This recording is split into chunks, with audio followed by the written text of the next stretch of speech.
السلام عليكم ورحمة الله وبركاته. معكم مدام مويدة من مطبخ حبيبة ماما.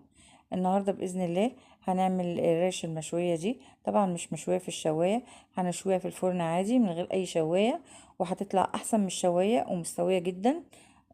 وبإذن الله تعجبكم. حاجة كده معمولة يعني شغل فاخر من الآخر، يعني حاجة نضيفة جدا. تنفع في العزومات تشرفكم. حلوة جدا. بصوا شكلها عامل ازاي. بصوا مستوية جدا زي الزبدة. عملتها طبعا، قدمتها مع طحينة، وعملت معاها طبعا كنت شاوية معاها طماطم وبصل وفلفل. سهلة جدا، سريعة جدا. مش هتاخد منك وقت، وتنفعك في أي مناسبة تشرفك يعني. طبعا أنا الريش دي من العيد طبعا.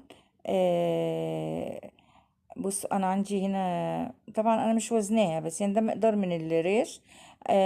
هنا بشرت طماطماية، وده